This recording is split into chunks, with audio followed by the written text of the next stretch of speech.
Bonjour bien-aimés de Dieu, dans cette 52e leçon, nous voulons parler de la fidélité dans la vision de Jésus. Dans cette leçon, nous emboîtons les pas pour faire un parallélisme entre les concepts de la fidélité dans la vision humaine, d'une part, et les concepts de la fidélité selon le Seigneur, le Christ Jésus. Certes, nous sommes encore dans les cours sur les 4 évangiles, mais comme vous les remarquez, la thématique biblique ne peut nous faire voyager dans toute la Bible, de Genèse à Apocalypse, pour mieux l'appréhender. Le terme fidélité, fidèle, est tiré du grec pistos, signifie loyal, digne de confiance. Cette notion de fidélité, nous pouvons l'aborder en 3 dimensions. La première dimension se réfère à Dieu. Dans l'île de Patmos, Jean le bien-aimé écrit en Apocalypse au chapitre 19, le verset 11, il dit « Puis je vis le ciel ouvert et voici Paris un cheval blanc. Celui qui l'est monté s'appelle fidèle et véritable, et il juge et combat avec justice. » La titulature que Jean accorde ici à l'Éternel Dieu dans ce verset est fidèle et véritable. Dieu est fidèle dans sa parole. Il est fidèle dans ses promesses et il est fidèle en toutes choses. L'apôtre Paul, dans ses écrits aux Corinthiens, le 1er chapitre, le 9e verset, il déclare « Dieu est fidèle, lui qui vous a appelé à vivre en communion avec son Fils Jésus-Christ, notre Seigneur. » Eh bien, en remontant dans l'Ancienne Alliance, dans le 7e chapitre de Deutéronome, au 9e verset, dans le Pentateuque, il est écrit « Sache donc que c'est l'Éternel, ton Dieu, qui est Dieu. C'est Dieu fidèle, garde son alliance et sa bonté jusqu'à la 1000e génération, envers ceux qu'il aime et qui respectent ses commandements. » Il y a une chose, bien-aimé, que Dieu est incapable de faire. C'est que Dieu ne peut pas mentir. Tout ce qu'il promet, il le réalise.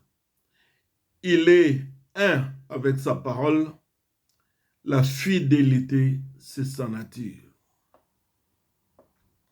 Dans la deuxième dimension des concepts de la fidélité, Paul, l'apôtre, met beaucoup plus l'accent sur les paramètres d'attachement à Dieu.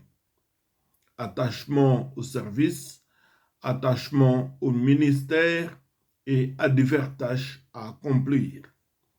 C'est ainsi que dans son 6e chapitre des lettres aux Éphésiens, le 21e verset, il déclare « Afin que vous aussi, vous sachiez ce qui me concerne, ce que je fais. » Tychik, le bien-aimé frère et fidèle ministre dans le Seigneur, vous informera de tout. Il appelle Tychik fidèle ministre dans le Seigneur. Paul tient la même rhétorique dans son premier épître aux Corinthiens, le 17e verset du 4e chapitre, à l'égard de Timothée. Il dit « Pour cela, je vous ai envoyé Timothée qui est mon enfant bien-aimé et fidèle dans le Seigneur. Il vous rappellera quelles sont mes voies en Christ, quelle est la manière dont j'enseigne partout dans toutes les églises. » Dans la première lettre de Pierre, l'apôtre, le 12e verset du 5e chapitre, il écrit « C'est par Sylvain qui est à mes yeux, il dit bien, qui est à mes yeux, donc à ses yeux, un frère fidèle, que je vous écris ce pédémon pour vous exhorter et pour vous attester que la grâce de Dieu à laquelle vous êtes attachés est la véritable. Bien-aimés de Dieu, certes, que ce soit Pierre ou Paul, la notion de fidélité est quasiment ramenée au service rendu et à la proximité, à l'attachement. Nous ne pouvons ignorer cette conception et d'ailleurs, nous l'encourageons. Mais s'il ne s'agit que de cette vision des choses, dans les cercles des disciples, personne n'a pu détecter que l'homme attaché à Jésus, qui avait même chassé les démons et guéri les malades, était un traître. Nous parlons ici de Judas Iscariote. Pour les autres disciples ou pour l'homme de Larie, sans contestation aucune, Judas Iscariote était un homme attaché à Jésus et fidèle à lui.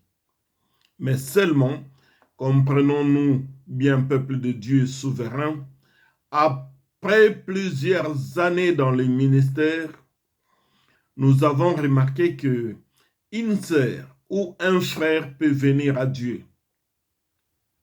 Il peut se faire baptiser, suivre les affermissements, être toujours ponctuel et présent au poste qui lui est confié. Tellement qu'il est apprécié par tous, cette personne sera toujours prête à répondre et à rendre service à n'importe quel moment quand l'occasion se présente. Et voilà, hélas, que plus tard, c'est bien par cette personne admirée de tous, c'est bien cette personne qui serait au centre des scandales bouleversants de la communauté. La plupart des hommes et femmes de Dieu qui ont été empoisonnés, l'histoire a fini par confirmer que cette substance létale n'a été acheminée vers eux que par des personnes très proches et jugées fidèles par l'ensemble de la communauté. L'ennemi infiltre les milliers chrétiens en y envoyant ses agents qui répondront à tous les critères pour atteindre les centres névralgiques de la communauté afin d'achever les leaders et y apporter les déséquilibres. Ces gens sont ponctuels aux réunions. Ils soutiennent les ministères et surtout financièrement. Ils sont très aimables. Ils captivent l'attention et dès qu'ils sont admis dans les cercles, plus tard, ils explosent leurs munitions. C'est pour cette raison, que dans la troisième dimension, Jésus-Christ grossit les traits sur le concept de la fidélité. Il y apporte un stabilo soulignant ce qu'il va dire.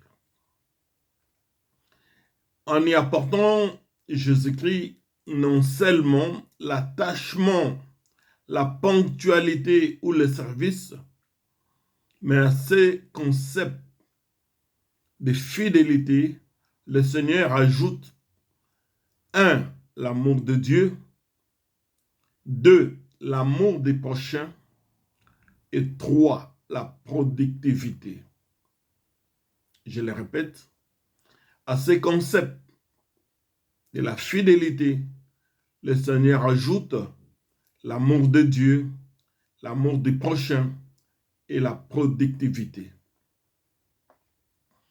Il déclare dans la version lucanienne au 16e chapitre, le verset 10, « Celui qui est fidèle dans les moindres choses, l'est aussi dans les grandes. Et celui qui est injuste dans les moindres choses, l'est aussi dans les grandes. Si donc vous n'avez pas été fidèle dans les richesses injustes, qui vous confiera les véritables? À ce verset bien-aimé, ne sautons pas si vite aux conclusions, car dans les versets qui vont suivre, que nous allons lire, le Seigneur définit clairement la vision de la fidélité. Cela se trouve dans la parabole des talents, dans la version mathéenne, au 25e chapitre et les 30e ou à partir des 30e versets. Nous lisons: il en sera comme d'un homme qui, partant pour un voyage, appela ses serviteurs et leur remit ses biens. Il donna 5 talents à l'un, 2 talents à l'autre, et à un troisième, il donna aussi à chacun selon sa capacité, et il partit. Aussitôt, celui qui avait reçu les 5 talents s'en alla et les fit valoir. Il gagna 5 autres talents. De même, celui qui avait reçu les 2 talents en gagnant des autres. Celui qui n'en avait reçu qu'un alla faire un creux dans la terre et cacha l'argent de son maître. Longtemps après, le maître de ses serviteurs revint et leur fit rendre compte. Celui qui avait reçu les 5 talents s'approcha en apportant 5 autres talents. Il dit: Seigneur, tu m'as remis 5 talents, voici, j'en ai gagné 5 autres. Son maître lui dit: c'est bien, bon et fidèle serviteur. J'insiste, le maître l'appela bon et fidèle serviteur. Tu as été fidèle en peu de choses, je te confierai beaucoup. Entre dans la joie de ton maître.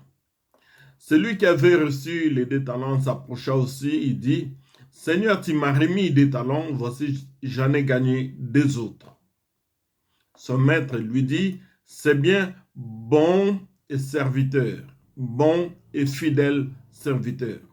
Déjà à 2 reprises, le Seigneur appelle bon et fidèle serviteur. Tu as été fidèle en peu de choses, je te confierai beaucoup. Entre dans la joie de ton maître. Celui qui n'avait reçu qu'un talent s'approcha ensuite, il dit: Seigneur, je savais que tu es un homme dur, qui moissonne où tu n'as pas sémé et qui amasse où tu n'as pas vanné. J'ai eu peur et je suis allé cacher ton talent dans la terre. Et voici, prends ce qui est à toi. Son maître lui dit: serviteur méchant et paresseux. Il ne l'appelle pas bon et fidèle serviteur, il l'appelle méchant et paresseux.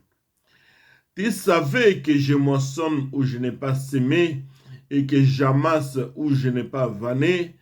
Il te fallait donc remettre mon argent au banquier et à mon retour, j'aurai retiré ce qui est à moi avec intérêt. Donc le Seigneur ici parle de la productivité. Et il va ordonner: ôtez-lui donc les talents et donnez-les à celui qui a les 10 talents. Car on donnera à ceux qui a, il sera dans l'abondance, mais à celui qui n'a pas, on notera même ce qu'il a. C'est un serviteur méchant, paresseux, un serviteur inutile. Jetez-les dans les ténèbres du dehors, où il y aura des pleurs et des grincements des dents. Peuple de Dieu, vous venez de suivre. Dans cette parabole sont appelés bons et serviteurs fidèles les 2 premiers serviteurs qui ont fructifié les talents. Cette qualité de bons et fidèles serviteurs s'acquiert en fonction de la productivité et non en fonction de l'attachement. Car même les troisièmes serviteurs, qualifiés de méchants, inutiles, paresseux, ces serviteurs étaient aussi attachés au maître, de qui d'ailleurs il avait reçu un talent comme les deux premiers autres serviteurs. Vous savez, les disciples arpentaient jour et nuit les rues d'Israël ensemble avec Jésus. À maintes reprises, ils ont été traités d'incrédules. Judas était aussi bien attaché au maître, mais c'était bien lui le traître. Comprenons donc, bien-aimés, que peu de temps avant l'arrestation de Jésus, il pria pour que ses disciples portent des fruits, c'est-à-dire qu'ils soient productifs. Non seulement attachés, mais qu'ils soient productifs. Dans la version johannique, le 15e chapitre, le 16e verset, nous lisons: « Ce n'est pas vous qui m'avez choisi, mais moi, je vous ai choisi. Je vous ai établi afin que vous alliez et que vous portiez des fruits. » Le Seigneur insiste sur le fait de porter des fruits et que votre fruit demeure, afin que ce que vous demanderez au Père en mon nom, il vous le donne. Être productif dans sa parole pour sauver les âmes. À la productivité, Jésus-Christ ajoute un élément très important considéré comme un leitmotiv de toute action parmi les frères. L'amour, aimer Dieu et aimer son prochain. Paul va éclaircir cela dans 1 Corinthiens chapitre 13 à partir du premier verset. Il confirme cette vérité. Il dit: « Quand je parlerai des langues des hommes et des anges, si je n'ai pas l'amour ou la charité dans d'autres versions, je suis un airain qui résonne ou une cymbale qui retentit. Quand j'aurai le don de prophétie, la science de tous les mystères et toute la connaissance, quand j'aurai même la foi jusqu'à transporter des montagnes, si je n'ai pas l'amour ou la charité, je ne suis rien. Quand je distribuerai tous mes biens pour la nourriture des pauvres, quand je livrerai même mon corps pour être brûlé, si je n'ai pas la charité, cela ne me sert de rien. » Vous vous rendez compte? Même quand tu te feras brûler, mais si tu n'as pas l'amour de Dieu et l'amour du prochain, tu n'es rien. L'amour ou la charité est patiente, pleine de bonté. L'amour n'est point envieuse. Bien des gens envient toujours. L'amour ne se vante point. Elle ne s'enfle point d'orgueil. L'amour ne fait rien de malhonnête. L'amour ne cherche point son intérêt. Elle ne s'irrite point. Elle ne soupçonne point le mal. Elle se réjouit point de l'injustice. Elle se réjouit de la vérité. Elle esquisse tout. Elle croit tout. Elle espère tout. Elle supporte tout. Combien au milieu de frères que nous disons fidèles sont remplis de soupçons, de malhonnêteté, de recherches d'intérêt personnel. La liste est longue. L'amour esquisse tout, croit tout, espère tout et supporte tout.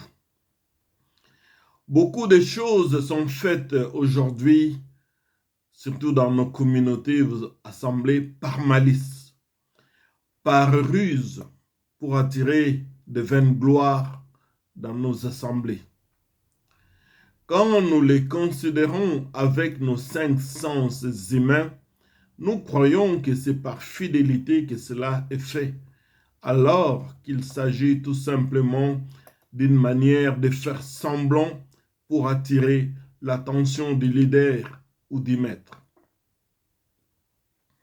Rappelez-vous, bien-aimés, vous qui nous suivez, Bishop, rappelez-vous, Mosée, rappelez-vous, pasteur, évangéliste, apôtre, vous qui êtes avec nous dans cette classe biblique, rappelez-vous que le figuier attira les regards des Seigneurs de Jésus-Christ.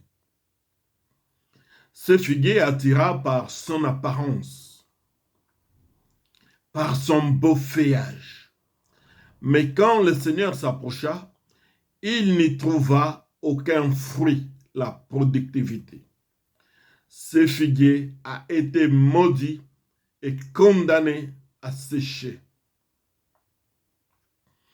La fidélité s'apprécie donc dans la vision du Seigneur Jésus par la productivité, par l'amour envers Dieu, l'amour envers son prochain, car l'amour ne fait rien de malhonnête, ne cherche pas d'intérêt personnel, ne s'irrite pas et ne soupçonne pas.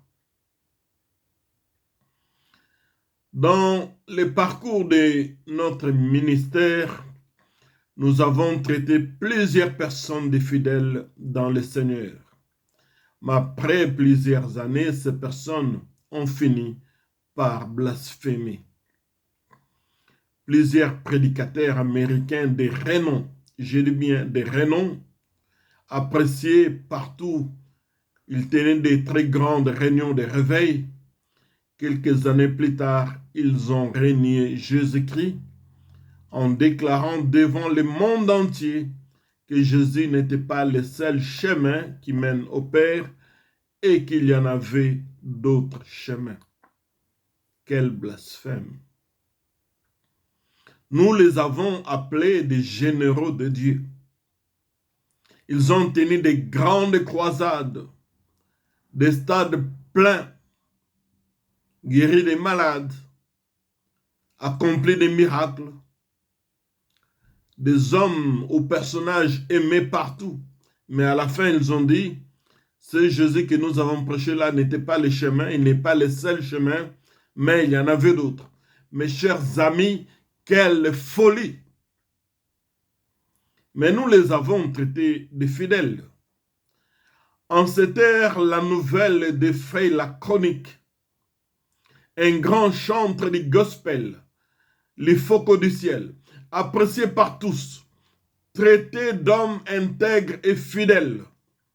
À cette ère, il vient de déclarer que le pasteur William Branham, mort il y a quasi un demi-siècle aujourd'hui, et cet homme dit qu'il est plus grand que Jésus, et d'ailleurs il aime Branham plus que Jésus. Hier, c'est cet homme-là qui était invité à chanter dans des croisades. Quand on critiquait d'autres musiciens du gospel, lui, il faisait l'exception. Homme intègre, homme fidèle, tous les titres possibles. Mais aujourd'hui, quelle déception, quel blasphème dans la bouche de cet homme que nous avons traité de fidèle et d'intègre. Voilà la vision de l'homme, de ce qu'il traite de la fidélité. En conclusion, nous disons qu'aussi longtemps que l'homme, ou aussi longtemps que nous vivons, la fidélité est un processus. La fidélité est un apprentissage continuel pendant la vie sur terre. Et que le fidèle serviteur ne sera que celui qui vaincra jusqu'à la fin de sa vie sur terre. Aussi longtemps que nous sommes dans cette vie, tout ce que nous pouvons déclarer, c'est que nous sommes dans le processus. dans l'apprentissage continuel. Le Seigneur Jésus n'a appelé des serviteurs bons et fidèles serviteurs qu'à la fin. Pas au début, mais à la fin, quand ils ont produit le fruit. Bien-aimés de Dieu, nous ne voulons pas amener des tergiversations sur cette thématique. Vous êtes à l'université du savoir.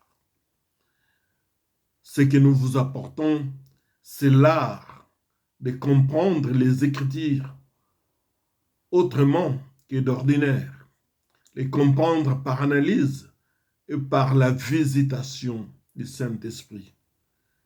Vous comprenez aujourd'hui ce que signifie la fidélité.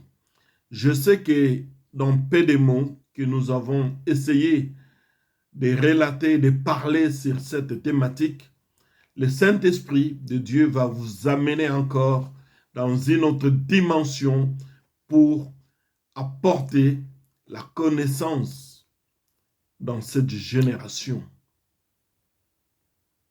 où ce que nous avons déclaré autrefois des fidèles ont été ceux-là qui ont porté la déception. L'homme sera traité de fidèle, de bons serviteurs, qu'à la fin de sa vie, après vagues et marées, tourbillons, déserts, collines, et qu'il a remporté le prix. C'est le Seigneur qui l'appellera bon et fidèle serviteur. Que Dieu vous bénisse et à la prochaine. Likez la vidéo et aussi abonnez-vous sur cette chaîne pour suivre notre cours biblique dans le nom de Jésus. Dieu vous garde. Merci.